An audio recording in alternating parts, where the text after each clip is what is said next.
Sunday Night Production. Dans cet épisode, on parle de Gilbert Garcin et d'avoir l'esprit enfantin, de la beauté qui n'est pas nécessairement belle, de quoi raconter, d'argent, de questionner, de colonisation, des two-man, du moment plus important que la technique photo, du pouvoir et de qui le détient, de puzzle et d'usual suspects, de discuter plutôt que de moraliser, d'un bon portrait et d'humanité, d'être testé en permanence, mais surtout, on va aborder l'importance de flâner et d'être libre pour produire un travail qui a du sens. Vous êtes tout dans l'heure du photographe.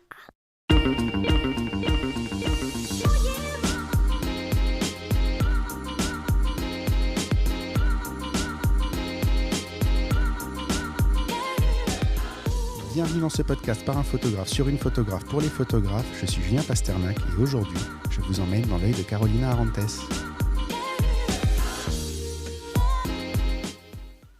Bonjour. Bonjour Julien. Merci d'avoir accepté mon invitation. Merci à toi de m'inviter. C'est d'être venu ici. Ça fait un moment qu'on n'a pas enregistré un épisode en personne avec mes invités. J'ai eu tendance à beaucoup, comme j'avais beaucoup de travail, à beaucoup faire des choses à distance et ça s'est ressenti dans la qualité sonore. Donc merci d'avoir fait le déplacement depuis l'autre bout de Paris. Et puis c'est toujours chouette de se rencontrer en personne et de pouvoir se regarder dans les yeux quand même. C'est vrai. Et tu as ce petit accent brésilien, moi qui m'évoque plein de souvenirs parce que j'avais une bande de copains brésiliens quand j'étais jeune et que c'était un état d'esprit totalement différent des copains français. On se retrouvait sur un pont avec une guitare, avec des petits plats. Je pense que c'est dans la culture parce que j'ai connu ça qu'avec eux. Oui, ça c'est très courant. Ça fait partie de groupes de potes. La guitare, la musique. Ce groupe de potes, en fait, m'ont toujours donné un a priori très positif sur les Brésiliens. Dès que j'entends l'accent brésilien, ça me renvoie là et j'ai l'impression, je suis sûr qu'un jour je vais me tromper et que je vais tomber sur un Brésilien pas sympa. Mais en fait, tous les Brésiliens que je rencontre, j'ai l'impression qu'ils sont super sympathiques. Et je suis contente de savoir. Ça vous a donné une bonne image à tous en tout cas. Merci. La première question, c'est toujours l'elevator pitch. Donc tu es dans un ascenseur, il y a Steve Jobs qui rentre juste à côté de toi, tu as 3 étages pour lui expliquer qui tu es et ce que tu fais. Qu'est-ce que tu lui dis ? Je lui dirais, je voudrais vous prendre un portrait. Ouais, directement. Oui, je pense. D'accord. C'est assez rapide en pitch. Ouais. Non, c'est pas mal. Bon, moi, on est là en ascenseur surtout. Il a compris que tu es portraitiste, il a compris à l'accent que tu étais brésilienne.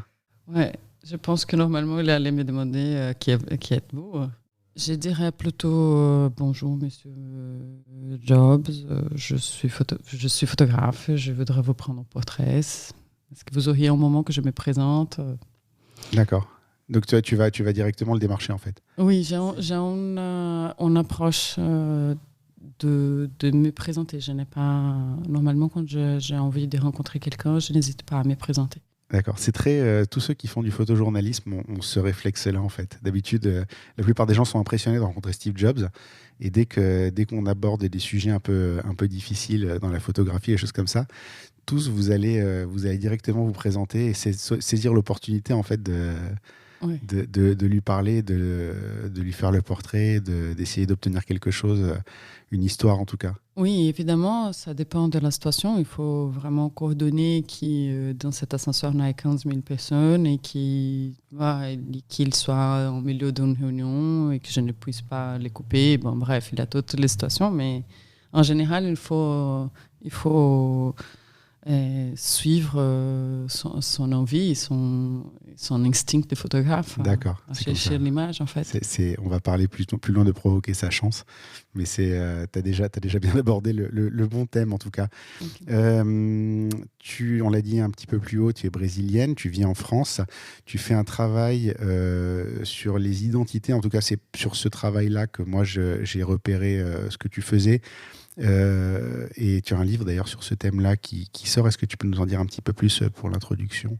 Alors, moi, je suis brésilienne et ça fait 13 ans que je suis en France. Je suis une photographe documentaire. Je viens du journalisme et de la gestion culturelle avant. J'ai eu de petites expériences dans ces 2 domaines qui m'aident énormément à la photographie aujourd'hui. Et là, je viens de lancer un livre, effectivement, qui s'appelle First Generation. C'est un livre sur la première génération de femmes françaises d'ascendance africaine nées en France. des parents immigrants. Donc, c'est un livre qui fait partie d'un travail que je me suis dédié pendant 8 ans et dont je les tiens à cœur. C'est un travail très important pour moi. On va y revenir un tout petit peu plus bas puisque c'est quasiment la première question. Mais avant, on va faire les questions que je pose à tout le monde. La première, c'est quel livre tu offrirais à un photographe et pourquoi ? Alors, c'est une sacrée question ça, parce qu'il y a tellement de bons livres. Moi, j'indiquerais Mystère J de Gilbert Garcin.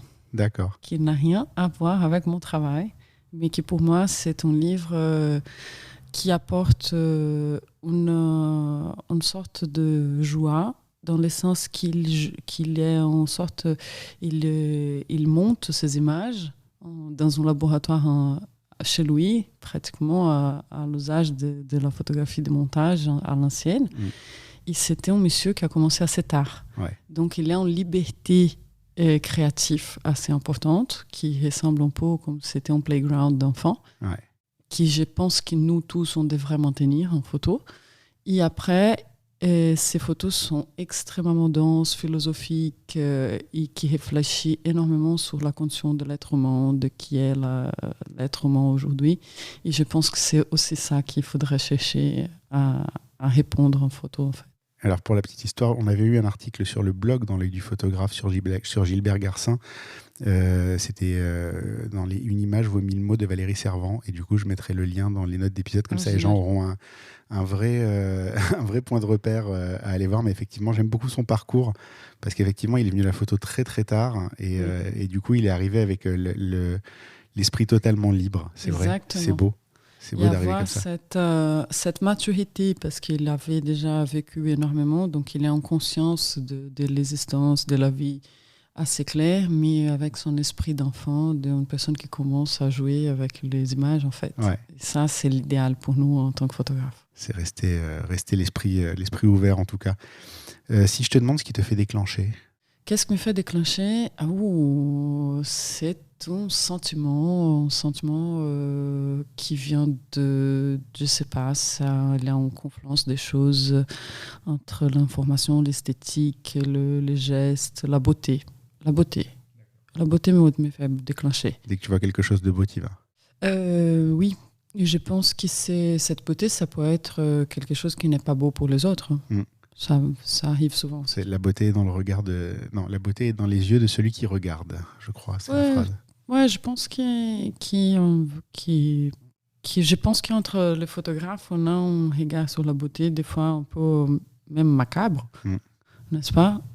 Donc, l'expérience d'avoir une vache qui se fait découper ou de sang, ou de guerre, et qui on trouve la beauté dans un sens de chercher l'information. Il y a tout là en question à réfléchir, mais oui, la beauté, elle est très importante pour moi. C'était une question qui s'était posée quand j'avais reçu Olivier Laban-Mattei, qui fait des très belles photos de guerre. Oui, j'aime beaucoup son travail. Qui fait un travail extraordinaire. Mais effectivement, il y a eu un moment, je pense, la question qui s'est posée de est-ce que ces choses-là doivent être belles ?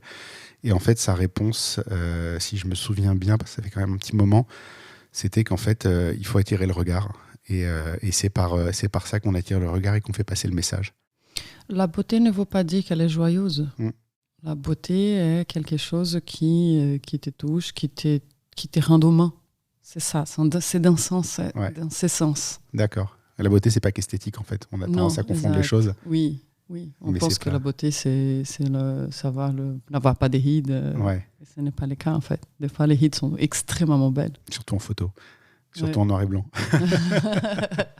Là, je sais pas. J'aime bien la couleur.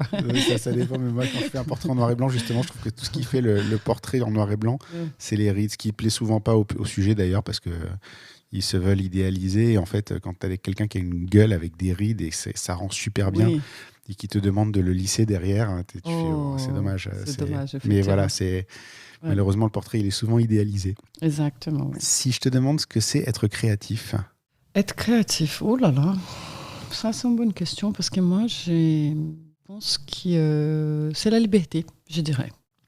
C'est donner la liberté de penser n'importe quoi, de revenir, de chanter quand tu as envie, d'avoir une sorte de bien-être sans n'essaie pas raccourci dans tes limites, en fait. D'accord, donc c'est de pouvoir faire ce que tu as envie de faire quand tu as envie de le faire et sans te poser la question de qui te regarde, quoi. Ouais, on peut ça aussi. Et aussi, se permettre de faire, hein, de penser des choses que tu as peur de penser, ou de dire, ou de sentir.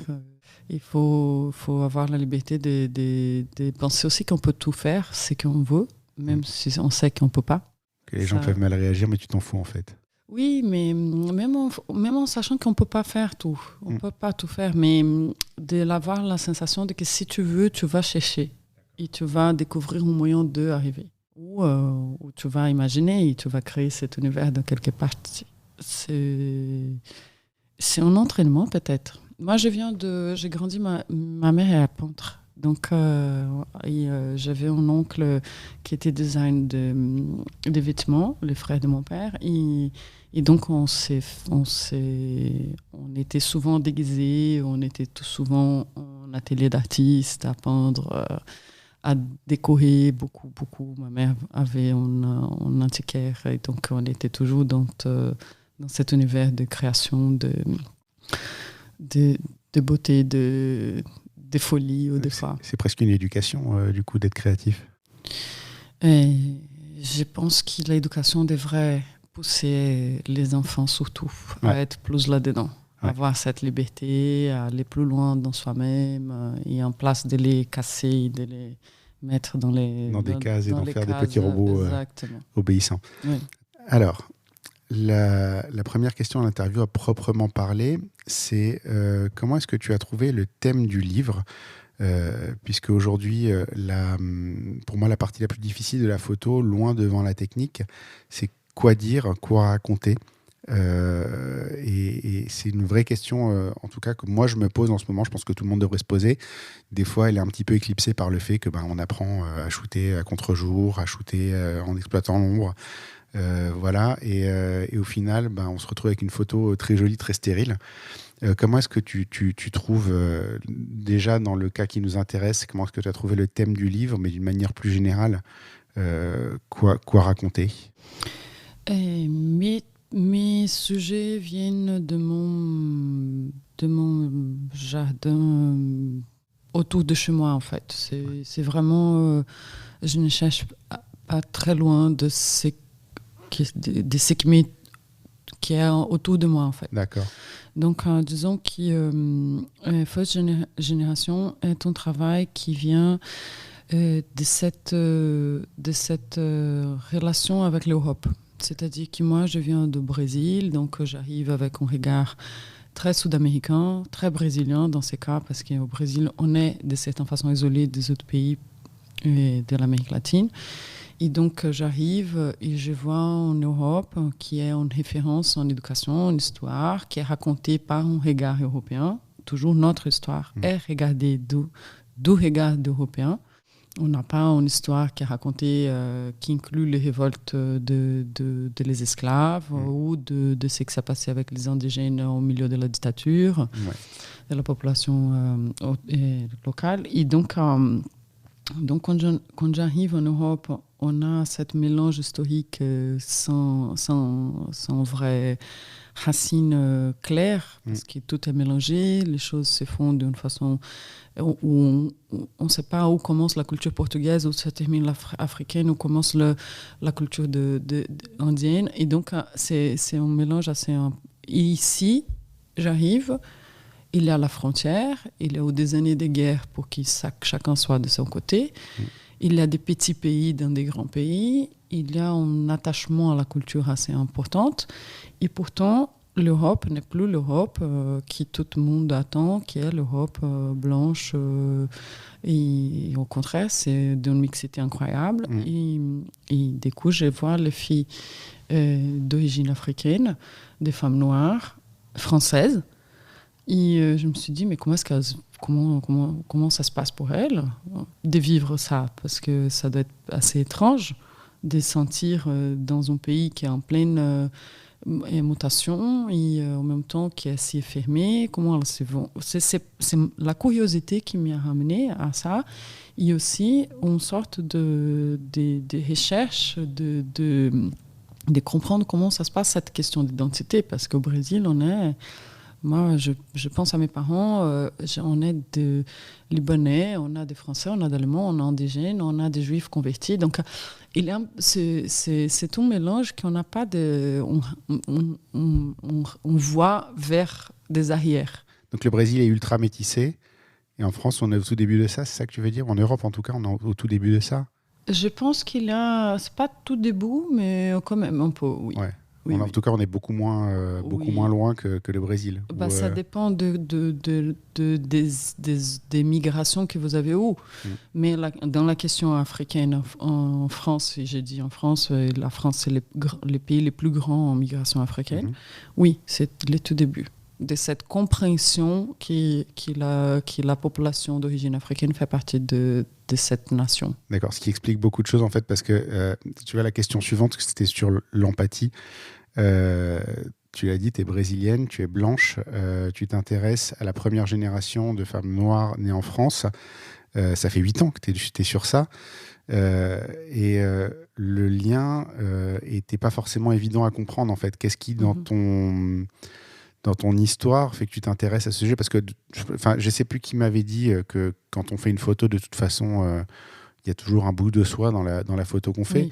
Donc, si tu t'intéresses à ce sujet, c'est que quelque part, il y a quelque chose qui résonne en toi, même si, au premier abord, extérieurement, on n'a pas cette impression-là, mais c'est que ça te parle quand même. Donc, c'est ça. Qu'est-ce qui résonne dans ton histoire qui te fait t'intéresser à ça? Il faut comprendre que je suis une femme blanche, mais je suis une femme latine. D'un pays qui a été colonisé, dont la majorité étaient des esclaves d'origine de traite esclavagiste. Donc on est dans un pays où il y a une quantité une culture indigène assez importante. Indigène, je veux dire, par la population locale de l'Amazonie, okay? qui aujourd'hui est en Amazonie, mais elle a occupé tout le territoire brésilien. Donc on a indifféremment de la couleur de peau au Brésil, on est imprégné par des cultures qui sont cette mélange. Donc, par exemple, les plats typiques de ma région, je suis venue à découvrir qu'il y a un plat sénégalais.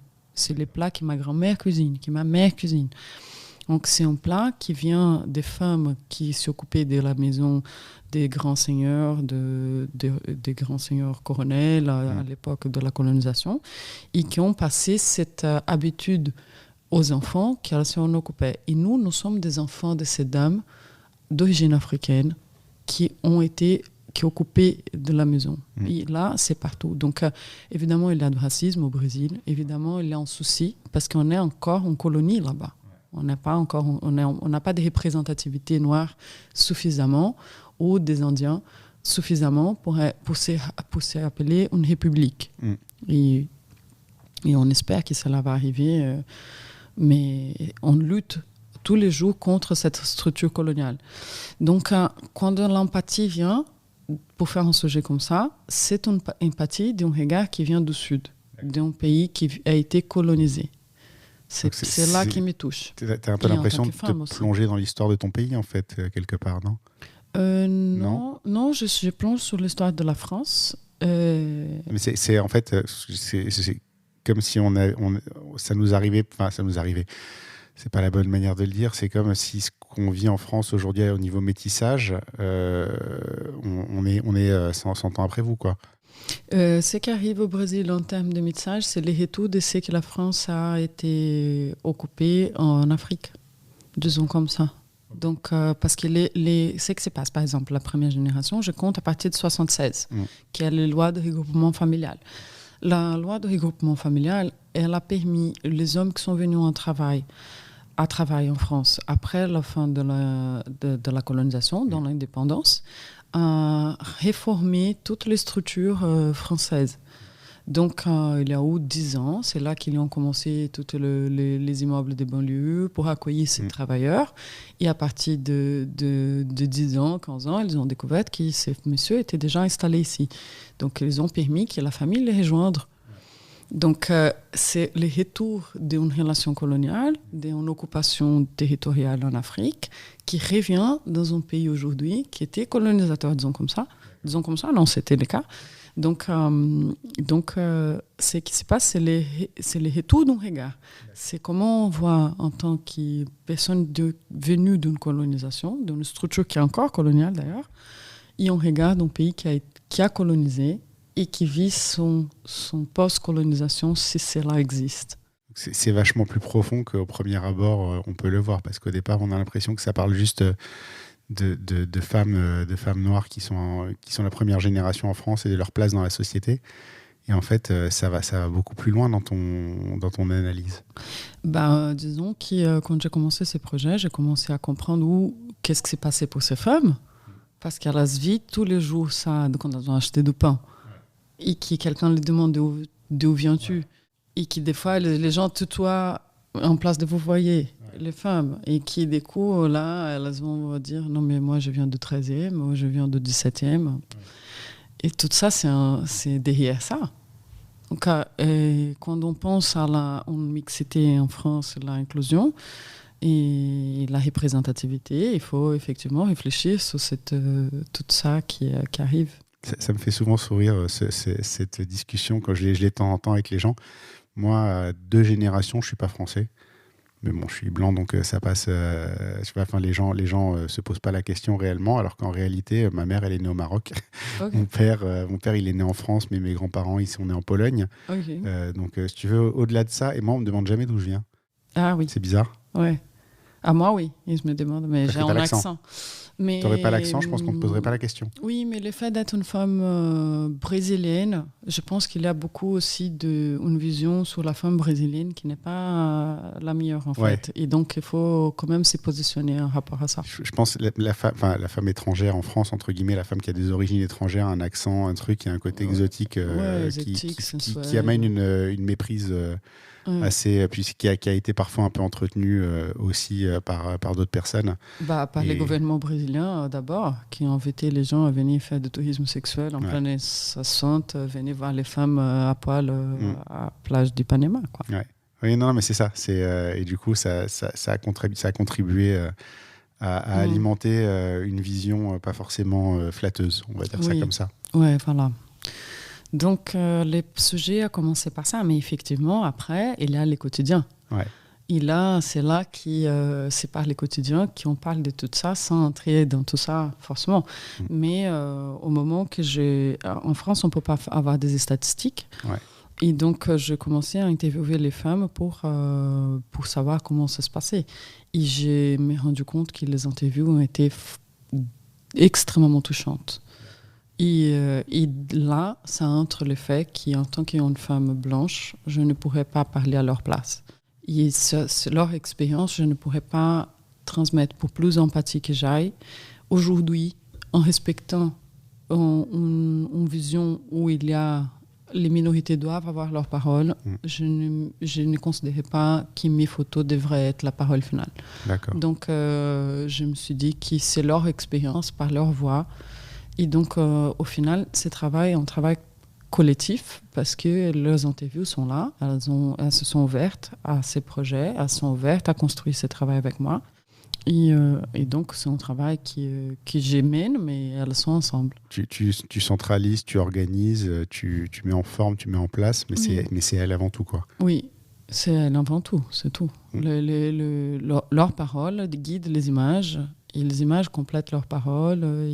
La parole est très importante dans ce travail. Tu viens de répondre à la question suivante qui était comment est-ce qu'on s'investit dans son thème. Mais du coup, voilà, tu t'y investis comme ça. En fait, tu as une conscience très précise de ton rôle dans tout ça, en fait. Ce travail m'a obligée parce que comme j'ai commencé avant Black Lives Matter, j'ai construit une réflexion sur la condition des lieux de parole, des représentativités. J'ai évolué avec l'évolution de discussion. Et donc, cela m'a ouvert une vision du monde, mais incroyable, incroyable. Parce que c'est vrai que nous, en tant que personnes blanches, on occupe une place même pour le pouvoir d'achat, qui peut avoir un appareil photo aujourd'hui. Donc, on doit réfléchir à ce type de choses parce qu'au final, on a les moyens de communication sur la main. Et les médias sociaux arrivent et nous permettent d'avancer là-dessus, à entendre d'autres paroles. Mais il faut que nous, comme ça marche, comme la situation de machisme, la question d'être blanc, c'est la même. Il faut que tu cèdes l'espace. Il faut que tu vois que tu n'as pas tout à dire, en fait. Mais c'est important ce que tu viens de dire. Tu as dit j'ai commencé avant Black Lives Matter. Et c'est vrai qu'en fait, si tu n'avais pas commencé avant, ça n'aurait pas du tout la même portée, en fait. Ça serait pas... J'aurais été jugée. Ça aurait été de l'opportunisme. Ouais. Exact. Ouais. Et là, du coup, tu étais en amont et du coup, ça permet au projet de vivre, en fait. Ce qu'il n'aurait pas pu faire si tu avais commencé plus tard. Oui, je pense. Et le fait d'être brésilienne me permet de faire ce travail, pour tout ça que je viens de dire, mais il y a aussi le fait que j'ai commencé avant et donc il y a une confiance assez importante. Ouais, c'est important. Ouais. Alors on va encore me dire que j'ai toujours les mêmes sources, mais malheureusement j'ai toujours les mêmes sources. En fait, j'ai des sources très limitées. J'écoute très peu de personnes quand il s'agit de progresser. Il n'y a pas longtemps, j'ai reçu une newsletter des Two Man de Eric Hamann. Donc c'est toujours les photographes de mariage qui font une des meilleures formations du moment. Et dans sa newsletter, elle dit j'ai été juge dans un concours et des photos que j'ai récompensées, je n'ai pas récompensé des images qui ont été réalisées par des techniques photo en particulier. J'ai récompensé des images où le photographe a saisi un moment qu'il a repéré, qu'il a vu, et c'est ces photos-là en fait qui avaient une valeur, et pas les photos de technique. Ce qui m'a mis directement devant, au moment où je regarde ton travail pour préparer cet épisode, je me dis tiens, c'est marrant, c'est assez toi en fait. Non pas qu'il n'y ait pas de technique dans tes photos, il y a des techniques, il y a un respect des règles, il y a une technique par rapport à la lumière dont on va parler un petit peu plus tard, mais je suis sur l'impression que ta photo est davantage basée sur des moments que sur une question technique, justement. C'est des instants à saisir, et c'est des émotions, et c'est de la beauté, ce que tu disais tout à l'heure, mais avant tout, c'est ça. La question, c'est comment est-ce que tu repères ces moments, et la question subsidiaire, c'est comment est-ce que tu te mets en position pour saisir ces moments, parce que c'est pas tout de les voir, faut aussi les attraper. Alors, je pense que la première chose, c'est se mettre en accord avec la lumière. Si on pense techniquement, il faut, quand tu arrives à un endroit, tu te mets en rapport à la lumière. Ouais. Tu te places quelle lumière. Et des fois, contre la lumière, ça peut être très intéressant. J'aime beaucoup les jeux de sombre, donc la première chose, c'est ça. La deuxième chose, qui n'est pas technique, qui est justement la question que tu me poses, c'est les moments. Et les moments, il faut que tu t'ouvres et que tu entends avec tes oreilles, mais tes yeux et tes sentiments, qu'est-ce qui se passe. Tu es chez quelqu'un, tu es dans une ambiance de l'autre, et donc tu reçois. Tu reçois, tu observes, tu reçois qu'est-ce qui se passe. Et donc, tu essaies de suivre les moments qui captent ou qui manifestent cette émotion de l'ambiance, en fait. D'accord. Donc, en fait, tu évacues la technique au départ, et après, tu te concentres sur... Non, en fait, tu décides où tu vas pas. C'est ça le truc. Plus que de décider où tu vas, c'est tu décides où tu vas pas aller. Une fois que tu es dans les endroits qui t'intéressent, tu observes. Ouais, je dirais que ça dépend de la lumière. Donc, c'est la lumière qui me guide, d'abord. Et après, c'est dommage. Des fois, tu as la photo qui est dans une mauvaise lumière et tu te dis, zut, comment est-ce que je fais? Je veux voir la lumière. Et je ne travaille pas avec la lumière artificielle, je ne contrôle pas la situation. Je vraiment me laisse aller, même la question de contrôler la situation me vient, parce que ça ne semble pas, mais je suis assez timide. Donc au moment de parler, de discuter ou contrôler une situation, ça me gêne. Ouais. Et donc je laisse que la situation arrive.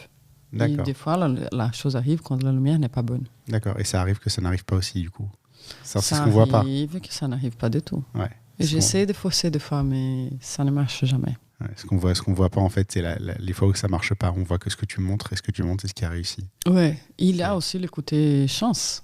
Tu es là et la chose arrive et tu es d'un bon endroit, la situation est là et tu... Et t'es au bon angle, le soleil se lève, le petit rayon de lumière arrive juste au moment où tu as besoin qu'il arrive. Oui, la personne sourit au même moment où je pleure, je sais pas. Et le dieu de la photographie est de ton côté et fait que tout s'aligne. Exact. Mais il y a une prévoyance dans l'action de la photographie. Il y a une prévoyance, c'est-à-dire que si tu es en accord, si tu es en plein accord, et ça c'est presque bouddhiste même, parce que tu dois être dans un état de méditation, et que tu es en plein accord et que tu vas avec la situation, tu prévois que la personne va faire le geste tel et tu prends l'image. D'accord. Donc tu anticipes, en fait, c'est le flow, c'est ça? Ça arrive d'anticiper. Et c'est magique quand ça arrive. C'est vraiment génial. C'est un plaisir énorme parce que là, tu vois la photo que tu as vue et que tu vois à l'appareil exactement l'image. Est-ce que tu réfléchis en termes de répétition aussi ou pas? Parce que c'est une discussion que j'ai eue il n'y a pas longtemps. Je crois que c'était avec Fabien et Cochard, où on disait finalement, quand tu regardes bien, les choses se répètent. Et une fois, tu vois le mouvement et tu te dis, je l'ai raté, mais il va revenir. Et il finit par revenir. Ça t'arrive, ça, ou pas? Ça peut arriver. Ouais. Ça peut arriver. Ça peut arriver. Pas tout le temps, mais ça peut arriver. D'accord. Oui. Mais je ne demande jamais que ça se répète. Ça, mes photos n'ont pas des pauses. Même quand, par exemple, il y a des images que les gens me demandent, ça c'est des portraits, et ce n'est pas du tout des portraits. C'est vraiment l'instant. La photo du livre qu'il y a, donc Rebecca, qui est coiffée avec une coiffure du siècle XVIII, royale, d'une coiffeuse qui s'appelle Nadine Mateki. Elle est en pause, parce qu'ils sont dans une shooting photo, elle est dans une pause avec une cuisine, il est en soleil artificiel, et elle est en train de manger une pizza. Ouais. Cette photo n'est pas du tout posée. D'accord, et pourtant c'est un portrait. Ça rentre dans la catégorie portrait, en fait, mais... Je sais pas, je n'avais jamais réfléchi à ça, jusqu'à que quelqu'un me demande comment tu as fait ces portraits, et j'ai dit, mais ce n'est pas un portrait. Elle était en train de manger une pizza, elle a regardé à loin, et j'étais là, elle ne m'a pas vue, je l'ai pris en photo. Pour moi, ce n'est pas un portrait, parce que c'est un moment de la vie de quelqu'un. Mais je pense que le portrait, il est en consentement. Il est en sorte de je pose, tu poses, il est en consentement. C'est une interaction. Il est en interaction. Ouais. Donc là, je ne considère pas un portrait parce qu'il n'avait pas une pose forcée ou guidée. Mais effectivement, si on pense bien, oui, ça pourrait être. Mais aussi, là, elle ne représente pas elle-même. Elle représente les femmes. Donc, est-ce que ça, c'est un portrait ou pas? Oui, c'est en fait oui, au sens plus serré ou au sens plus large de la définition. Tu parlais, t'as anticipé ma question suivante. J'ai mis que tu utilisais énormément la lumière dans toutes tes images et que c'est souvent, enfin pas dans toutes tes images, mais dans la plupart de tes images, c'est souvent ça la clé en fait des images. Et la question que je m'étais notée, à laquelle tu as déjà répondu, c'est est-ce que tu triches entre guillemets avec des flashs de temps en temps ou est-ce que c'est toujours de la lumière naturelle? Mais tu as dit c'est que de la naturelle. Tu n'utilises jamais un flash? De temps en temps, j'utilise des flashs. Là, la série de portraits, justement, de First Generation, c'était un flash. Et je commence à m'amuser bien avec le flash. Parce qu'il y a quelque chose de stage, de théâtre qui me plaît. Et de cinéma. Il y a un reportage, je n'utilise jamais. C'est juste pour les reportages de l'élevage au Brésil. Il fallait prendre en photo les portraits d'un taureau. Ouais. Et là, j'utilisais un flash. Et aussi, des messieurs qui est le plus grand, un des plus grands éleveurs au Brésil, sa maison était très sombre. Mais c'était un portrait. Qui a 80 aussi. Ans, je crois que je vois la chose, je vois de quelle photo tu parles. Mais normalement, dans les reportages, je n'utilise pas de flèches. C'est vraiment la lumière naturelle. Et donc, tu te positionnes, dès que tu arrives, en fait, tu repères où elle est, tu te positionnes dans le bon axe. C'est pour ça que ça fonctionne à chaque fois, en fait. Oui, mais des fois, ça ne marche pas parce que la lumière n'est pas là. Ouais. Mais l'instant est. Donc, j'essaie de trouver. Et je ne fais pas énormément de retouches non plus. Donc, c'est vraiment le travail presque de forger qui cela arrive, en fait. C'est intéressant, ça.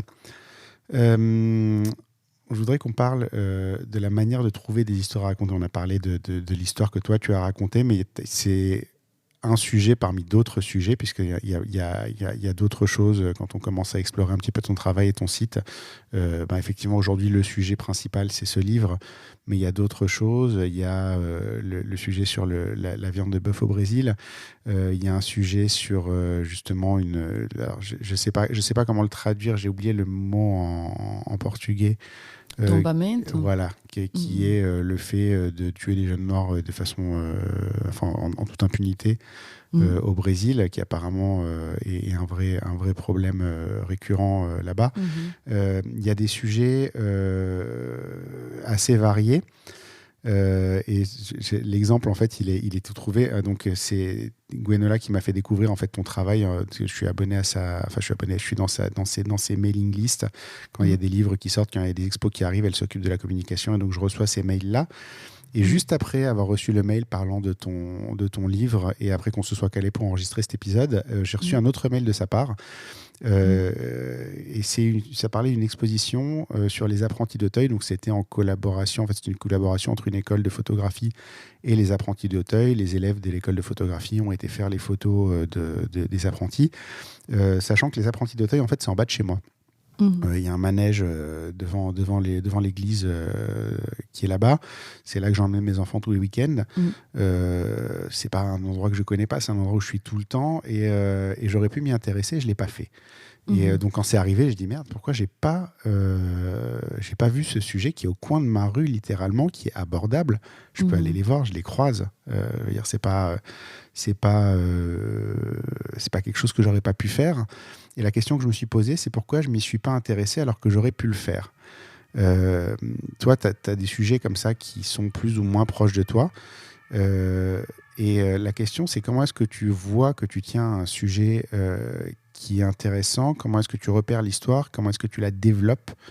Une fois qu'on aura déjà abordé ça, on va approfondir un petit peu plus encore. J'allais te poser une question. Dis-moi. En réponse, j'allais te demander comment tu as choisi les mariages. Les photos de mariage. Alors, je viens d'un monde commercial et alors je fais pas que du mariage, je fais beaucoup de photos d'entreprise, qui est le domaine où moi j'ai été, où j'ai démarré. Donc en gros, en vrai, 80% de mon activité c'est des événements d'entreprise et 20% qui sont en train de devenir 30%, voire 40%, c'est du mariage. Mais moi, j'ai cherché comment je pouvais vivre de la photo et j'ai été là où je savais que je pouvais vivre de la photo. C'est pas... Mais est-ce que tu t'amuses et tu te sens bien ? Je m'éclate. C'est là la question. C'est une bonne conjonction.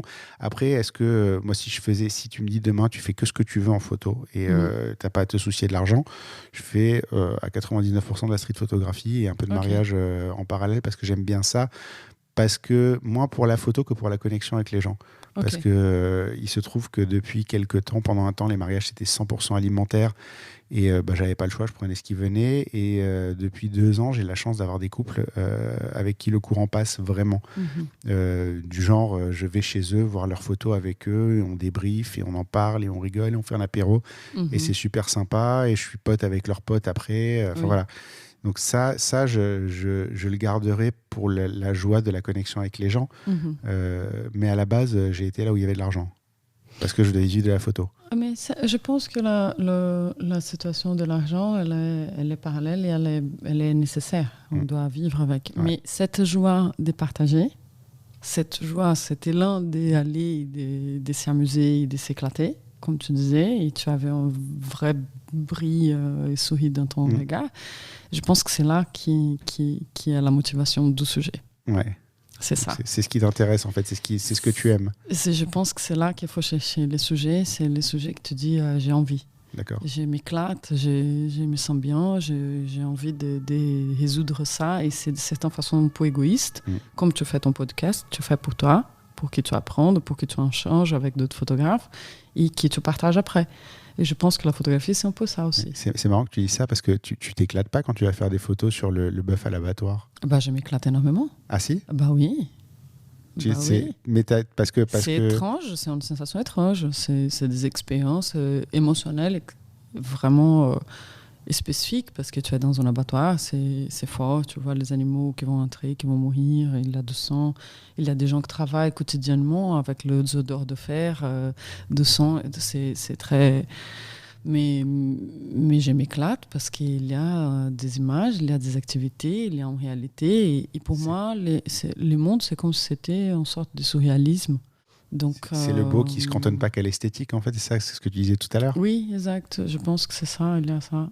Il y a les surréalismes dans la vie qui m'impressionnent, en fait. Comment est-ce qu'on peut vivre certaines choses et faire certaines choses et accepter certaines choses C'est ça qui me motive à questionner. Et c'est la curiosité. Et là, l'histoire, par exemple, de l'élevage des vaches. L'élevage des vaches vient... l'association brésilienne des éleveurs de vaches vient de la ville d'où viennent mes parents. Moi, j'ai grandi dans cette ville en adolescence, mais j'ai passé toute ma vie à São Paulo. Donc, je rentre à cette ville, je ne suis pas considérée de Minas Gerais. Je suis considérée de São Paulo. Et je méprise tout ce qui est la vache, l'élevage des vaches, les mentalités des vaches, des cow-boys, adolescents, très belles et tout ça. Et après, dans mon âge adulte, je dis, mais c'est quoi? Qu'est-ce qui arrive dans cette ville qui est tout autour des vaches? Et donc, je découvre à ce moment-là que le Brésil venait d'outrepasser les États-Unis et devenir les plus grands exportateurs de viande au monde. Et je dis, écoute, je viens d'une ville assez importante quand même. D'accord. Mais c'est quelque chose, du coup, que tu as connu dans ton enfance, en fait. Tu as vu l'abattage des animaux? Non, l'abattage, non. Parce que là-bas, c'est des élevages de vaches de haute gamme, disons comme ça. C'est des croisements des animaux qui vont arriver à cet animal de luxe qui est des fois vendu à $1 million, dont la semence ou les ovules sont vendus à 3 000 € la dose. Ouais. Au Brésil, il y a une spécificité qui est l'histoire que je raconte, c'est que génétiquement, ces animaux ont été bridés, croisés pour arriver à une vache exceptionnelle. Et c'est qui permettent le Brésil d'être un des plus grands exportateurs de viande. D'accord, donc c'est au-delà de l'abattage, en fait, c'est toute l'histoire de cette filière, en fait, que tu as été en fait, on travaille sur les colonisations, parce qu'on reste dans le pouvoir de la terre. Qui détient la terre, qui détient le pouvoir, qui détient des décisions environnementales, les territoriales du pays. Et qui est totalement masculin. Dépendant de l'autre, en fait. C'est très masculin, très colonialiste, de certaines façons. D'accord. C'est marrant, j'avais pas fait le lien entre tous les thèmes comme ça, mais en fait, au final, oui, c'est assez... Oui, en fait, quelque part, tu es sur des questions de pouvoir, en fait. Oui, je pense. Je pense que je suis sur des questions de pouvoir sans vouloir, en fait. Mais parce que ces types de choses me questionnent, je dis, mais pourquoi? Pourquoi subir à certaines choses? Pourquoi accepter certaines choses? Là, un côté rebelle de ma part. Non, mais des fois, c'est extrêmement fort de dire un truc sans le dire jamais, quoi. C'est-à-dire de toujours avoir le message qui est dans tes images, mais de jamais le dire clairement, en fait. De jamais dire les mots. Tu vois, parce qu'en fait, tu parles jamais. Depuis le début, on n'a jamais parlé de pouvoir, de qui a le pouvoir, on l'a jamais dit clairement. Là, c'est la première fois qu'on le dit comme ça. Et en fait, la manière dont tu viens de le dire, je vois tous tes travaux qui s'imbriquent les uns dans les autres, en fait. Je sais pas si c'est clair ce que je dis, mais et en fait, tu as toujours le même thème, simplement, je l'avais pas encore vu, mais au moment où tu t'en rends compte, je sais pas si tu as vu un film qui s'appelle Usual Suspects. Non, je suis très mauvais pour les noms aussi. Alors, c'est un film où il y a un survivant d'une bande de gangsters et il raconte l'histoire aux flics. Et comment s'appelle le méchant? C'est le méchant mythique, c'est le diable en personne, littéralement. Et il raconte toute l'histoire. En fait, tu as plein de trucs qui partent dans tous les sens. Et à la fin, en fait, au moment où il sort, toutes les pièces s'imbriquent. Et je suis désolé, je vais spoiler le film pour ceux qui ne l'ont pas vu. Mais c'est lui, le méchant. C'est celui qui raconte l'histoire, qui se faisait passer pour un pauvre infirme truc. En fait, c'est lui le diable. Et en fait, tu te rends compte, à la toute fin, il manquait une pièce de puzzle. Et quand cette pièce-là, elle tombe, tout s'imbrique et il comprend Le flic comprend qu'il s'est fait balader du début à la fin et tout forme un tout cohérent et tu comprends, alors que tu avais plein de petites choses éparses au départ, qu'en fait c'est juste un grand puzzle et qu'il suffisait juste de cette petite pièce-là pour l'assembler totalement et avoir la vision totale de ce que c'est. Et c'est un petit peu ça en fait, la façon dont je vois ton travail maintenant. C'est-à-dire que j'avais 4 puzzles ou 5 puzzles côte à côte et tu as mis une petite pièce au milieu et clac, ils font juste un seul puzzle en fait. Oui, c'est intéressant de l'entendre. Je n'avais pas encore entendu comme ça, non. Pour moi, c'est peut-être relativement clair, mais je pense qu'il faut aller plus loin, peut-être pour continuer à faire cette pièce. Mais la question qui me questionne, qui me soulève, c'est justement comment on vit sous ces structures de pouvoir, effectivement. Au fond, c'est ça, en fait. Puis je dis les puzzles, mais il est loin d'être fini, le puzzle, en fait. Il y a peut-être d'autres thèmes à aller creuser, à continuer à développer. Effectivement, il y a plein. Il y a plein. La société, elle est de plus en plus liée justement à des structures de pouvoir. Donc, mais je n'ai jamais pensé au pouvoir en tant que tel. Je pense comment on vit les conséquences d'une structure coloniale. Mais effectivement, là, elle est le pouvoir, en fait. D'accord. Ouais, ça résonne aussi avec l'histoire de ton pays, en fait, d'origine. Est-ce que quand on voit les images, on voit ça Pas directement. C'est ça le truc, en fait. C'est que... Mais encore une fois, on en revient à ce qu'on disait de Olivier Laban-Mattei tout à l'heure, c'est que l'image, au départ, elle est belle. Et après, tu vas regarder, tu comprends de quoi il parle. Et après, tu regardes peut-être l'ensemble du reportage et tu comprends un peu mieux de quoi ça parle. Et après, tu regardes l'ensemble du travail du photographe et tu comprends peut-être encore autre chose. Et après, tu vas lui parler et tu découvres encore d'autres choses derrière, quoi. C'est un vrai cheminement. C'est-à-dire, au départ, moi, j'ai vu une photo isolée de toi. Je pense même que j'ai vu une couverture de livre. Et la couverture de livre a fait, tiens, je vais aller voir son travail. Et puis, j'ai été voir tout le travail correspondant au livre, en tout cas ce qui est publié sur ton site. Puis, j'ai regardé le reste. Et puis, je t'ai contacté. Et puis, on se retrouve maintenant à parler. Et, tu vois, on en est à avoir cette conversation-là. Je pense que l'image ne résume pas tout. Je suis allée faire un travail en Amazonie. Et l'histoire de l'Amazonie est très complexe. Ouais. S'il n'y en a pas quelqu'un à expliquer qu'est-ce qui s'est arrivé là-bas, c'est compliqué. Je peux montrer les gens qui souffrent. Je peux montrer les Indiens qui souffrent. Je peux montrer... Tout ça, c'est extrêmement important. De voir, par exemple, quand j'ai entré dans les forêts brûlées, 800 hectares de terres brûlées illégalement, les bois sentaient encore. Tu fais une image, tu ne peux pas passer l'odeur qui était là ou la sensation d'avoir là. Et on a tellement exploité ces images de vues aériennes, des images brûlées, etc., qu'on ne sent plus. On s'empathise. C'est devenu normal, en fait. Ça fait partie de la normalité du truc. Donc, comment faire je pense que les gens, il faut slow, il faut réduire la vitesse et écouter. Donc, par exemple, je pense que les magazines, par exemple, 21e siècle, aussi moi, ils sont en train de faire un travail assez formidable dans ces cas, parce qu'on image avec les images, ou avec les BD, ou avec... mais 6 mois dans les cas, tu viens et tu approfondis dans les sujets et tu en comprends la totalité. Et là, tu prends conscience de cette pièce dont tu parlais. Petite pièce de puzzle. Ouais. Ok, c'est assez intéressant. Si on passe sur un tout autre point de ton travail de reportage, c'est les portraits. Alors tu l'as dit, c'est pas toujours des portraits, mais il y en a quand même un petit peu partout. Déjà, à quoi ils servent ces portraits dans le reportage? Est-ce que ça sert à incarner des personnes pour qu'on puisse se reconnaître et s'identifier dans le sujet, ou au contraire, c'est juste pour montrer des gens qui n'ont pas forcément grand-chose à voir avec nous?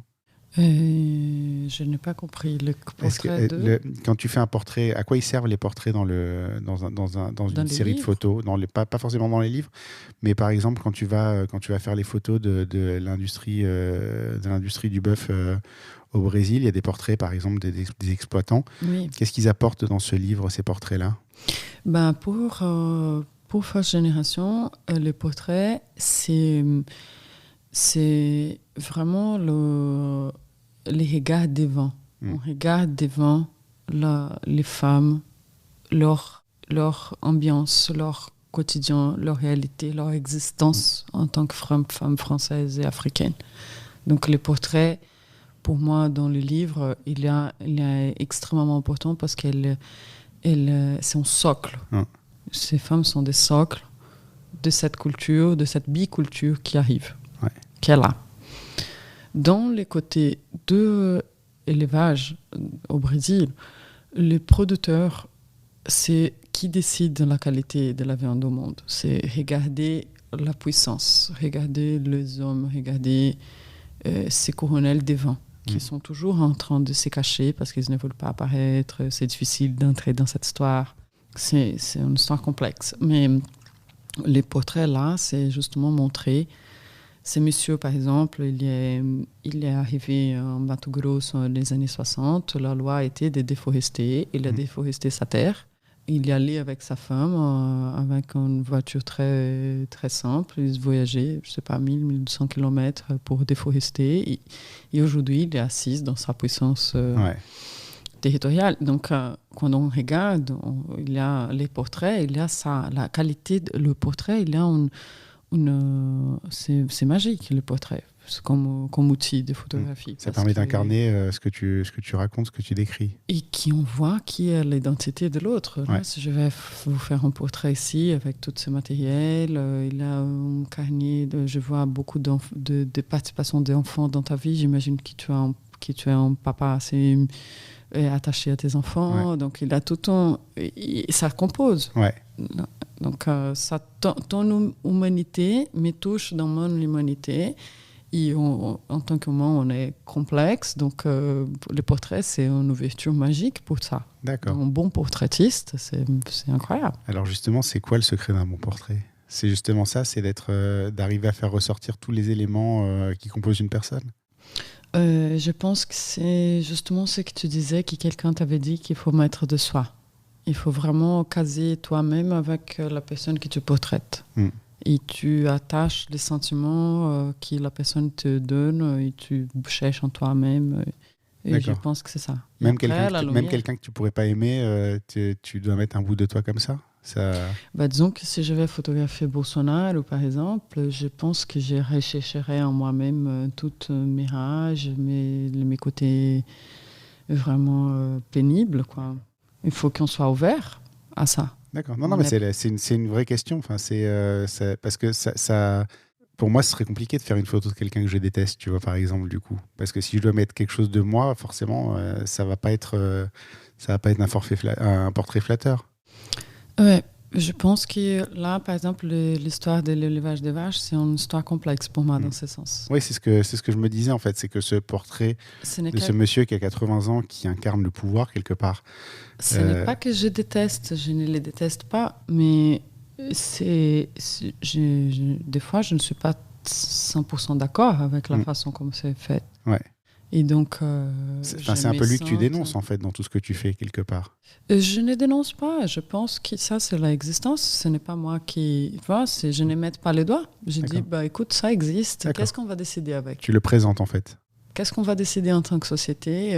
On va continuer à manger de la viande ? Comment est-ce qu'on fait ? Ce n'est pas moi de décider ça. D'accord. Mais oui, en fait, tu es relativement objectif quand même dans ton approche. C'est juste que tu mets cette personne-là devant les yeux des autres et puis tu dis voilà, il existe, il est là et c'est lui. Et à vous de tirer vos conclusions en fait. Oui, je pense qu'il a effectivement un regard critique de ma part quand on met le garçon en flou que vous m'avez dit, les portraits on va en parler un petit peu plus loin, mais même si on revient sur le portrait du patriarche qui a 80 ans, on sent, c'est pas de l'hostilité, mais on sent qu'il y a pas forcément de l'approbation, tu vois, dans le portrait. Il est là, je pense que ça a dû te coûter un peu de faire ce portrait. C'est pas un portrait à charge, mais en même temps, il pose une vraie question. Ce n'était pas difficile de faire ces portraits parce qu'au moment ce monsieur, par exemple, il m'avait dit que je faisais ces reportages pour trouver un mari riche. Ok. Donc, Bonjour les, j'ai bonjour trouvé les mignon. préjugés. J'ai trouvé trop mignon. J'ai Ouais. dit, c'est monsieur un dinosaure, il va disparaître. Parce que cette vision, elle est une vision qui, malheureusement, elle est là encore, mais j'ai la tendance positive d'être positive et penser que ce type de mentalité va disparaître. Mais, donc, il m'a dit ça, et après, il m'a dit, pourquoi tu ne vas pas photographier de mariage ? Et donc, quand il a vu que c'était correct, que j'étais correcte, que je n'allais pas pointer du doigt et que j'allais comprendre la condition comme quoi cela est arrivé, parce que tout il y a un début, un moyen, tu vois, il y a une histoire des choses, et qu'on ne peut pas juger simplement avec un regard désagréable, il faut qu'on comprenne les choses d'abord. Et là, il m'a dit, OK, tu peux les faire, ces reportages. Peut-être qu'il t'a testé aussi comme ça. Ah, il m'a testé énormément. Il y a toujours des tests.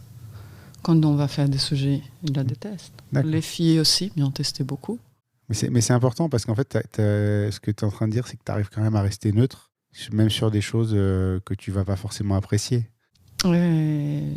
J'essaye. C'est pas un autre parce que je pense que déjà le sujet est énormément critiquable pour la question actuelle. Mais c'est pas un portrait à charge, c'est ça que je veux dire. Non, je ne suis pas engagée politiquement. C'est pas regarder le méchant monsieur qui tue des bêtes. Ça aurait pu être ça. Hein. Je connais des photographes qui auraient fait ça, qui l'auraient pointé du doigt et qui limite lui auraient mis du sang sur les mains, tu vois. Mais là, c'est pas ça en fait. C'est un vrai portrait de lui. Tu ne juges pas en fait. C'est ça le truc, c'est que tu peux ne pas approuver sans être obligé de juger en fait. Il est pour soi-même ce qu'il est. Je n'ai besoin pas ajouter Chacun quoi que ce soit. Quoi. Il est pour soi-même ce qu'il est. D'accord. Pourquoi je vais ajouter des choses Non, mais c'est intéressant parce que quand on dit on met un bout de soi, en fait, toi, tu mets un bout de toi qui reste quand même objectif et neutre, quoi. Je compte sur la conscience des gens. J'espère qu'on arrive à avoir encore de la conscience pour juger les choses et définir qu'est-ce qu'on veut.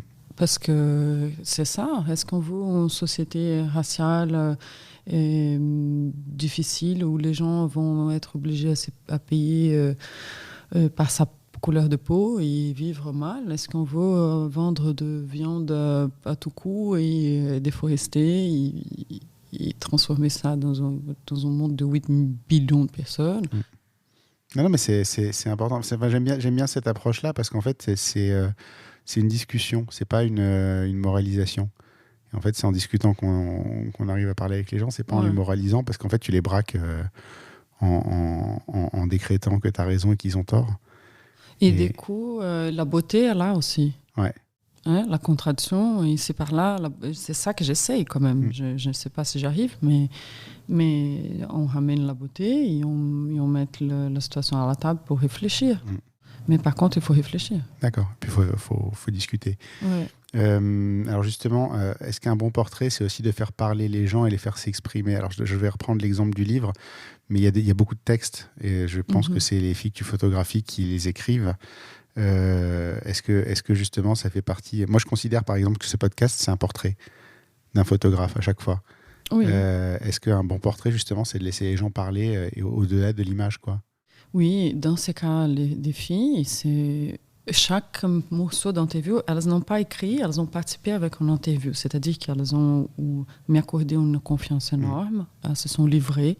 Et on a discuté ensemble des choses qui sont très touchantes. Il y a beaucoup plus de ce qu'il y a dans les livres. Il y a des vidéos qu'éventuellement on va mettre en place dans une exposition. Mais leur voix, c'est leur portrait, effectivement. Et la somme de toutes ces voix font un portrait de cette identité qui est en train de se construire dans cette biculturalité franco-africaine, qui est soulevée. Donc les livres, ils ne cherchent pas à répondre. Comme j'ai entendu, on est assis entre deux chaises, il y a beaucoup de schizophrénie dans cette double culture. J'ai respecté cette sensation de n'avoir pas une identité claire. J'ai construit les livres sans imposer une identité forgée qui n'existe pas. Et j'ai laissé cet espace en ouvert parce qu'elle est en construction. Donc, cette but de voix, c'est une sorte de panafricanisme qui existe en France aujourd'hui, la mélange entre des femmes de Mali, de Sénégal, de Congo et de Côte d'Ivoire et du Togo et toutes ces anciennes qui sont colonies. encore plus variés que ce qu'on peut penser au premier abord. Quoi. Il y a une reconnaissance d'une origine africaine en commun et être française. Donc là, les portraits, c'est parti pour le voir. Et les lire, c'est très important.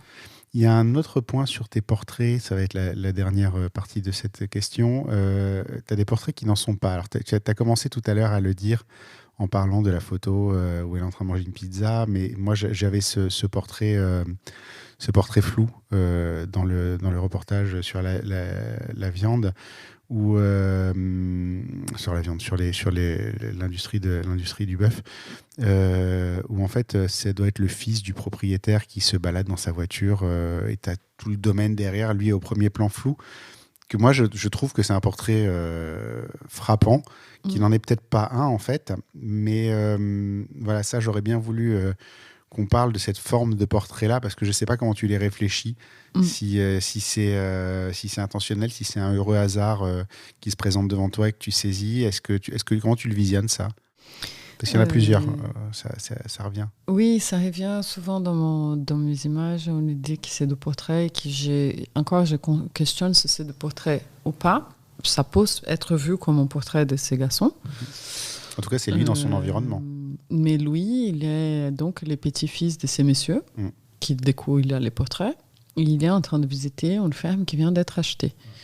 Et voilà, ça revient à cette histoire de la terre, du Seigneur, parce qu'il est assis bien confortablement dans sa bagnole, à l'arrière. Il observe toute cette nature qui l'appartient, en fait. Ouais. Mais tu le vois pas et ça en dit énormément sur lui, en fait. C'est ça, c'est aussi ça un portrait. De quoi ? Ça, tu ne le vois pas réellement, enfin tu le vois pas clairement, mais en même temps ça en dit énormément sur lui. Oui. Et c'est ça un portrait aussi. Oui, ça dit de lui, ça dit de la société dont il appartient. Et le flou, et là c'est peut-être l'engagement de la position politique, c'est très délicate, mais qui est là. On voit les vaches, cet espace qui était en forêt avant, qui est en ferme aujourd'hui, avec ces messieurs devant. La photo peut-être n'elle est pas parfaite, mais le moment était là. Mais elle est hyper forte. Ouais. Des fois, c'est ça que tu m'avais dit, la question du moment. Des fois, tu saisis plus le moment qui est la perfection de l'image et tout. Là, pour le coup, c'est ça. En fait. Le moment était là. Tu l'as vu, tu l'as saisi. Oui. Non, mais je trouve que c'est des portraits extrêmement forts. Et ils sont d'autant plus forts que du coup, tu peux pas l'identifier. Si tu connais la personne, tu peux identifier qui c'est, mais si tu le connais pas, en fait, ça peut être n'importe qui. Oui. Et du coup, il reste très ouvert et c'est assez intéressant à voir.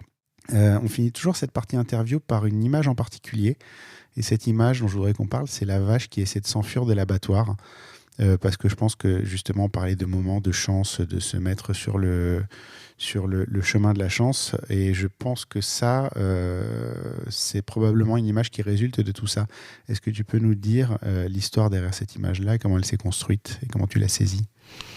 Alors, ce travail, ça fait le bon bout de temps déjà que je suis en train de le faire aussi. Et j'ai passé beaucoup de temps en chorale, comment on dit les lieux où on traite les vaches. L'enclos.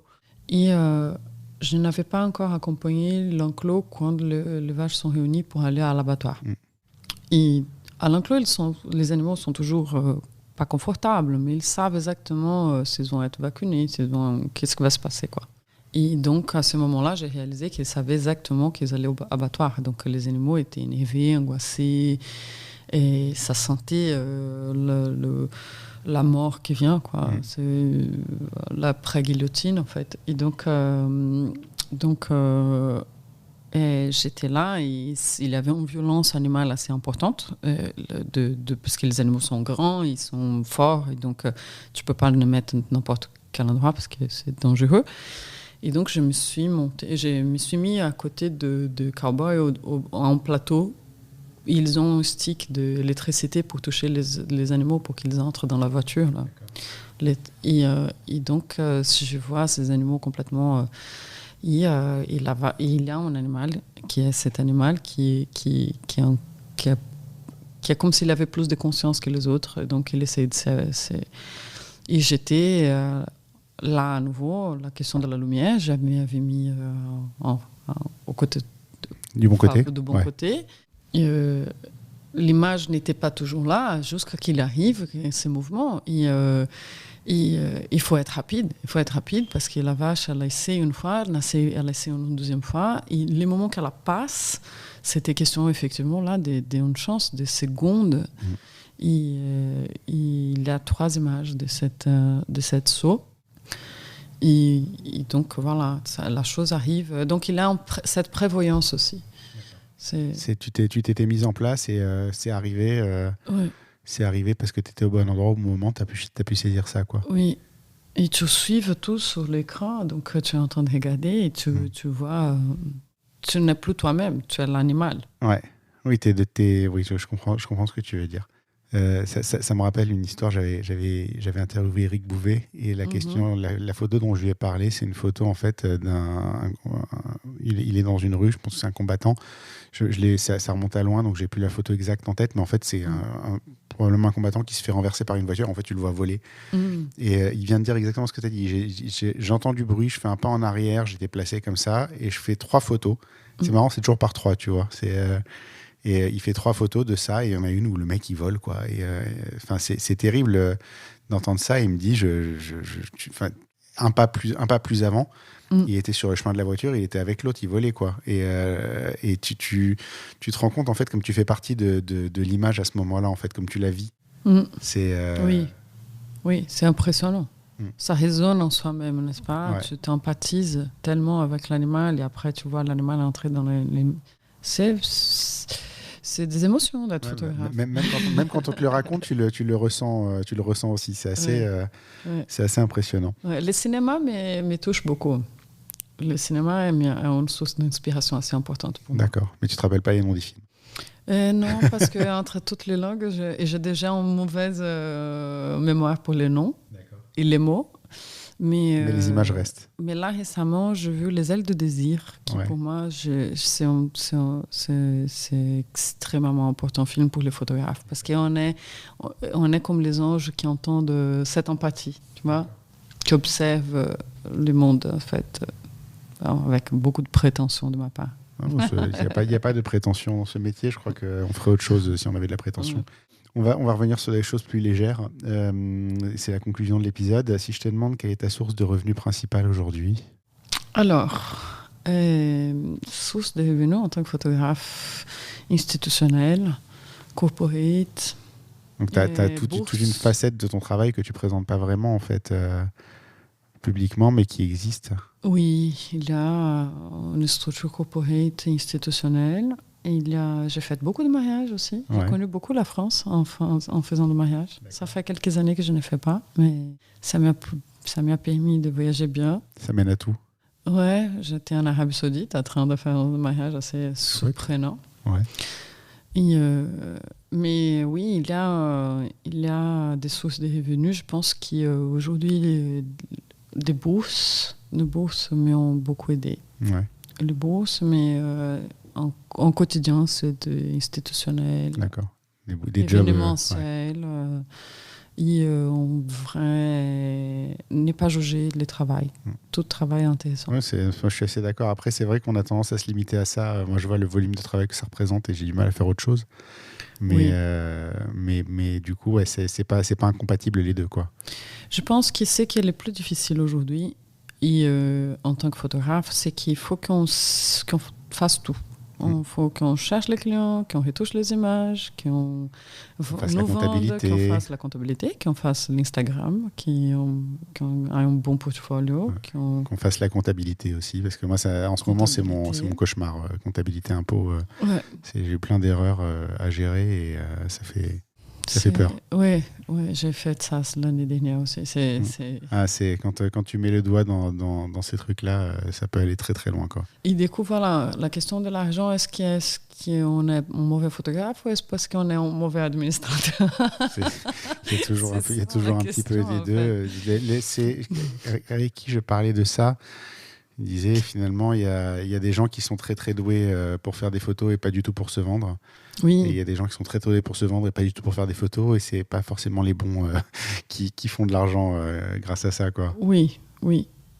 Certains font les deux, et ça c'est intéressant, mais Et oui. Est-ce qu'aujourd'hui, être photographe, c'est un métier à multitâche? Moi, je crois que pour vivre de la photographie, il faut être un bon commercial avant d'être un bon photographe. Je reste persuadé de ça. Ça n'empêche pas de se développer en photographie, même si on est moins bon qu'en commercial. Mais si t'as pas le côté commercial, je ne vois pas comment tu peux t'en sortir aujourd'hui, quoi. Ouais, je vois ça aussi. Et le problème, c'est qu'être un bon commercial, des fois, ça t'enlève les côtés qui, pour moi, je trouve que c'est super important de la créativité. Et on revient au début de notre conversation. C'est que pour être créatif, il nous faut du temps. Ouais. Il faut vraiment flâner. Et de la liberté. De la liberté, et perd un peu. Et vivre, et imaginer, et ces temps d'énouillement qu'on doit courir pour faire la comptabilité. Oui, tu perds cette liberté. Et puis en même temps, si tu veux être un commercial efficace, il faut ne pas trop rêver aussi. C'est-à-dire, il faut être très terre à terre. Oui. Et est-ce que ça va pas à l'encontre de la créativité, justement? Ouais.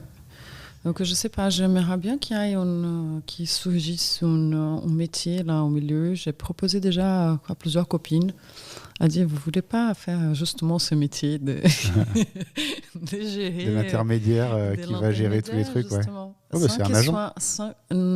500 en agence. Comment créer cette... Je pense qu'il manque là. Il y a un trou de...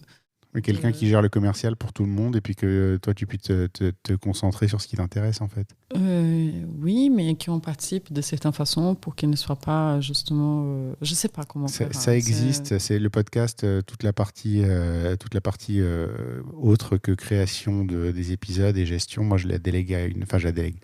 On a un partenariat avec une société de production et donc eux vont s'occuper de tous les aspects qui peuvent être commerciaux, qui peuvent être discussions, qui peuvent être sponsorship. Alors il n'y en a pas eu beaucoup jusqu'à maintenant. On a des questions qui se posent de temps en temps. Voilà, ça va finir par arriver.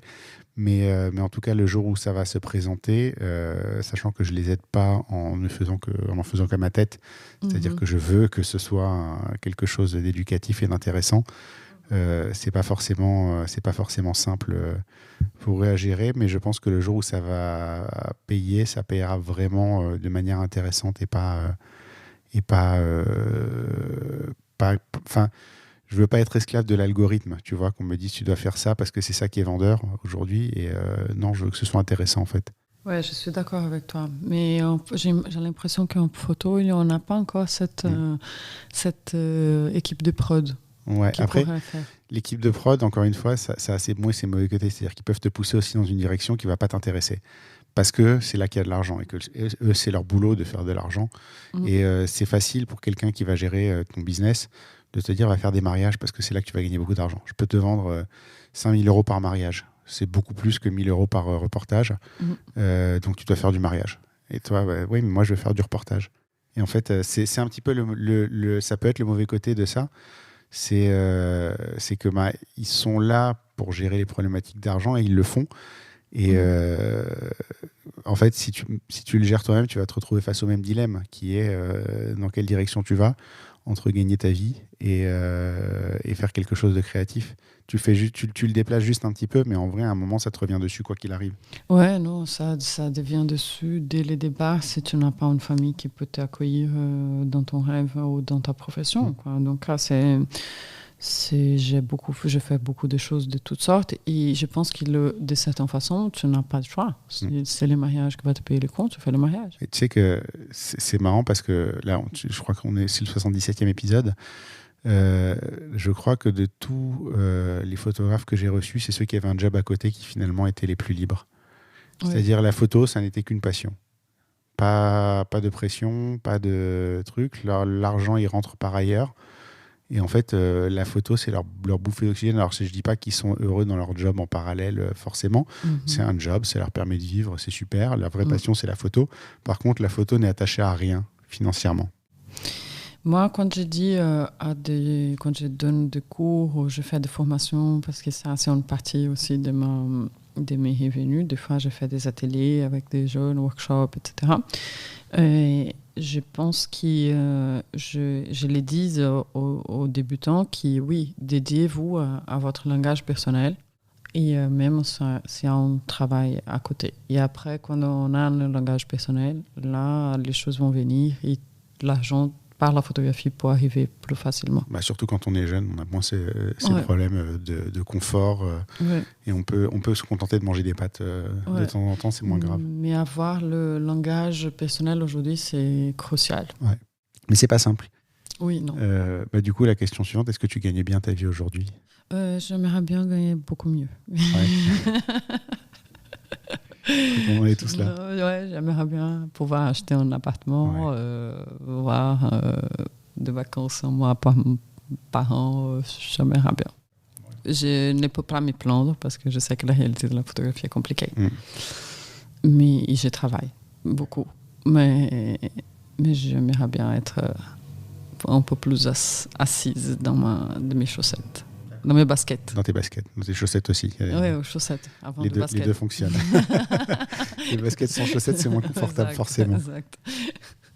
Si je te demande le pire moment de ta carrière. Les pires moments de ma carrière. Je pense que le pire moment de ma carrière, c'était il y a 2 ans, quand justement, je n'avais pas d'argent du tout. Et moi, j'ai une nature qui est un peu complexe. J'ai un souci d'être malheureuse dans le travail. Il y a des gens qui tiennent la route quand ils sont malheureux au travail. Moi, je souffre. Je souffre profondément. Donc, je pense qu'il y a 2 ans, j'étais vraiment dans une situation financière complexe. Et du coup, j'ai été désespérée. Et qu'est-ce qui s'est venu après ? Je ne me souviens pas, mais... T'as remonté la pente. Oui, de petit à petit, ça est venu, mais voilà, c'était un moment très complexe, très très complexe. Mais c'est que du petit à petit, en fait. Hein. Tu vois, tu parlais tout à l'heure d'acheter un appartement, des trucs comme ça. On vit dans un grand appartement dans les beaux quartiers à Paris. Mais en fait, les gens qui voient cet appartement croient qu'on a acheté du jour au lendemain un grand appartement. C'est pas vrai. Déjà, on est 2. En 12 ans, c'est notre 5e. Donc, c'est que des petites choses. Au départ, on commence avec 30 mètres carrés.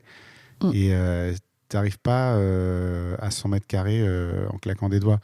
C'est 30, 40, 45, 50, 65, 70. Enfin, tu vois, tu grimpes à chaque fois, tu grappilles des mètres carrés, tu achètes bien, tu revends bien.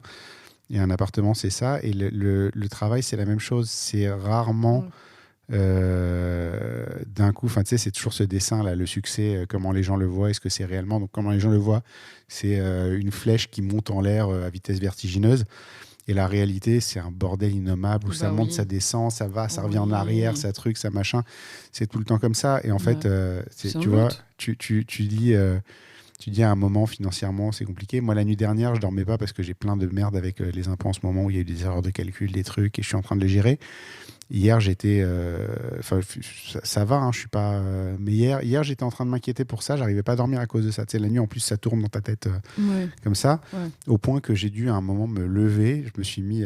j'ai découvert un truc, c'est Apple Fitness Plus, tu sais, où je fais du sport sur l'iPad et tout. Et ils ont des séances de méditation. Et j'ai découvert ça par hasard. En fait, ça fait un bien fou. Tout le monde devrait méditer. Mettez-vous-y tous, c'est extraordinaire. Ouais, je suis d'accord. Et j'en ai fait une sur l'acceptation et le... Enfin, tu sais, c'est des thèmes comme ça, bienveillance, acceptation, sérénité, trucs. Et j'ai trouvé acceptance, tout est en anglais.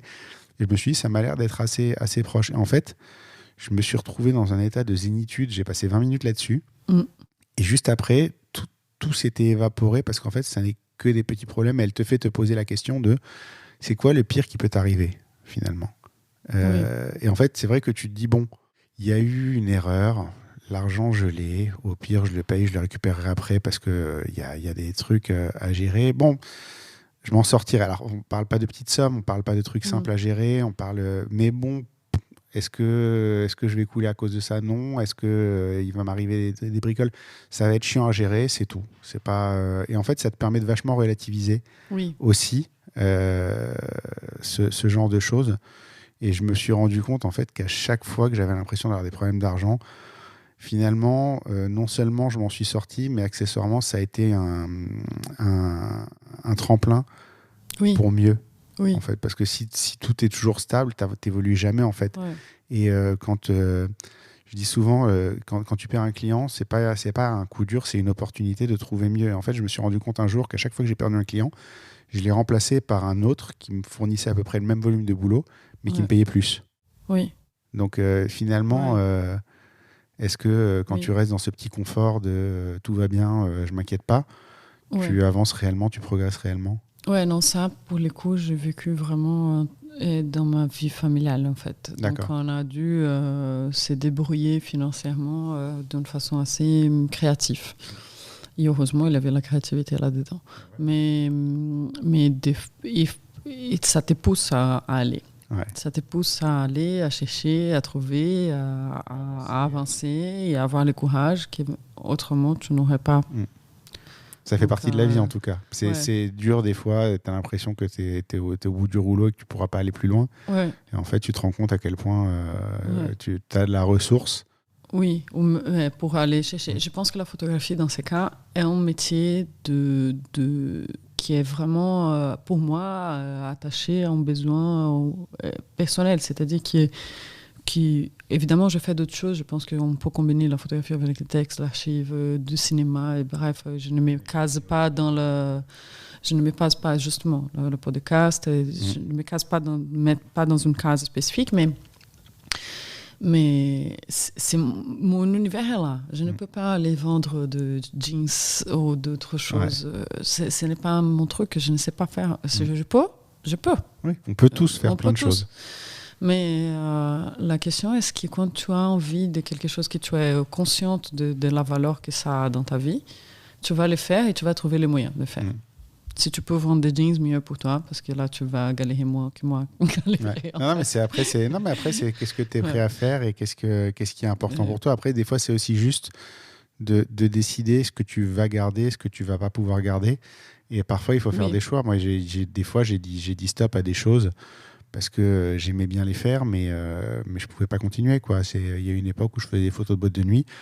C'est notoirement mal payé, j'aimais bien le faire, mais il y a un moment en fait où c'est pas possible de continuer comme ça parce que ça te prend toutes les semaines du temps, toutes les semaines tu dois et le jour où j'ai arrêté ça, j'ai été remplacé par autre chose qui était beaucoup plus intéressant financièrement et qui n'était pas moins intéressant photographiquement et pourquoi des fois il faut faire des choix, ils ont l'air déchirants sur le coup et peut-être qu'au final c'est pour le meilleur, quoi. De toute façon, tout est toujours pour le meilleur. Ça me fait penser que tu m'as demandé le moment pire de ma vie. J'étais vraiment très mal financièrement et donc j'ai envoyé un email à des amis en disant écoutez, là je suis vraiment dans une situation chaotique, compliquée et j'ai besoin d'aide. Donc, tout ce que vous pouvez faire, vous me dites portrait, mariage, femme enceinte, je prends tout. Chien, n'importe quoi. Et c'est là qu'il y a eu un appel pour faire un travail corporate d'1 mois, très sympa, très bien payé. Et voilà, donc ça revient à l'histoire de se présenter, de demander, de knock on the door. Ça a été la tape dans le dos qui t'a forcé à faire ça, quoi. Et je sonne, je dis est-ce que je peux prendre un café, j'ai besoin d'aide, est-ce que vous pouvez m'aider? C'est comme apprendre une langue, il ne faut pas avoir honte de parler mal. Mais les gens sont toujours disposés à t'aider. En tout cas, les amis, la plupart des amis sont disposés à t'aider. Moi, je dois ma carrière de photographe à un copain, c'est pas qui avait une agence événementielle. J'étais dans le bureau avec lui sur un tout autre domaine puisque je viens de l'immobilier. Il savait que j'aimais la photo. Un jour, il a eu besoin d'un photographe. Et il m'a engagé, et puis il m'a réengagé, puis il m'a réengagé, puis il m'a présenté d'autres personnes, et puis petit à petit, ma carrière elle s'est construite comme ça. Mais il m'a tendu la main à un moment où il fallait que quelqu'un me tende la main pour que ça devienne, et sans lui, ça serait pas ça. Et du coup, moi, je mets un point d'honneur. Alors, tu peux rarement rendre. Il se trouve que lui, j'ai réussi à lui rendre un petit peu de ce qu'il m'a donné quand lui s'est lancé dans une carrière musicale, puisque à un moment, il a eu besoin que quelqu'un lui mette un gros coup de pied au cul pour qu'il comprenne que ça devait pas être un truc qu'il faisait lui de son côté et qu'il devait le partager avec le monde, et que je suis content qu'il l'ait fait parce que c'est super ce qu'il fait. Mais derrière, il faut en fait simplement se contenter de tendre la main aussi des fois et d'aider les autres, quoi. Et des fois, on aide d'autres qui ne sont pas la personne qui t'ont aidé forcément. Exactement. Mais par contre, eux, ils vont aider quelqu'un d'autre qui ne sera pas toi. Oui. et etc., etc. Et ça tourne comme ça. Et c'est pas mal. Et quand l'opportunité vient d'aider quelqu'un, il faut le faire. Et c'est comme ça que le monde devient plus beau. Ouais, il faut vraiment aider les gens quand l'opportunité d'aider, parce que c'est nous qui recevons au final. À un moment ou à un autre, ça te revient, d'une manière ou d'une autre, ou ça t'est déjà revenu. Ouais. Bon. Puisqu'on est sur une note positive, c'est quoi le meilleur moment de ta carrière ? Les meilleurs moments de ma carrière, c'est maintenant, je pense. Oui, je suis très, très contente avec la sortie du livre. Ouais. Très, très, très contente. Le livre est très beau. C'était un travail intense pour arriver. Et je vois que les femmes qui ont participé, qui m'ont accordé la confiance, se revoient, se reconnaissent dans le livre. Et ça, pour moi, c'est vraiment une joie incroyable. Et donc, je pense qu'avoir la chose dans la tête et les construire, c'est magique. Je suis tombé en documentant la préparation de l'épisode, je suis tombé sur les posts de certaines des filles qui sont dans le livre, qui en ont parlé, qui étaient, tu vois la fierté d'avoir participé à ce projet-là. Et comme elles étaient heureuses de le voir prendre vie, en fait. Ça, j'ai trouvé ça très beau. Elles ont participé à ces projets intensement, elles se sont dédiées. Ces livres est collectif. C'est le leur autant que le tien, on le sent, en fait, j'ai l'impression. C'est un travail d'équipe, c'est un travail d'équipe qui voit le jour. Exact. Et tout le monde en est fier, quoi. Exactement. C'est beau. C'est un beau... une belle conclusion à l'épisode. On arrive à la toute dernière question, la plus importante. Qui me recommanderais-tu pour un prochain épisode ? Je recommanderai Delphine Diallo.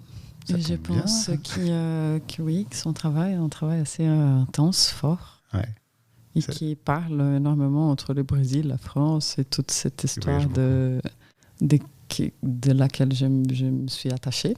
Ça tombe bien, je la croise la semaine prochaine. On va essayer de glisser ça. Ah, parfait.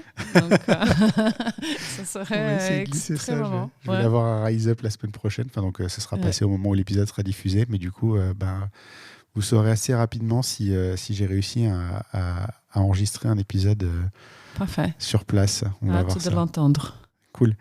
Où est-ce qu'on peut te retrouver ? C'est quoi ton site internet sur tes réseaux ? Je pense que m'y retrouver, c'est le mieux, même si je ne suis pas une Instagrammeuse actif. Je pense que le mieux, c'est de me trouver par Instagram. Ouais. C'est _Arantes. Très bien. Je mettrai de toute façon tous les liens pour te retrouver dans les notes d'épisode. Et il me reste à te remercier d'avoir fait tout ce chemin pour venir enregistrer à personne. C'est très sympa, Julien, d'être là, d'avoir cet échange. Merci c'était hyper intéressant. De m'accorder la parole. Avec plaisir, moi c'est toujours avec joie. Très et sympa. puis un plaisir de te rencontrer. C'est intéressant, c'est enrichissant, c'est des conversations très enrichissantes, je trouve. Ouais. Et ça c'est cool. Et je me rends compte en fait qu'en personne, c'est toujours vachement plus ouvert que par internet. Et je vais reprendre. Je vous promets les auditeurs, vous aurez de nouveau un bon son. Je vais reprendre les bonnes habitudes d'enregistrer en personne. Je suis ravie. C'est fini les Covid. Exactement. On espère. Merci beaucoup, à très bientôt.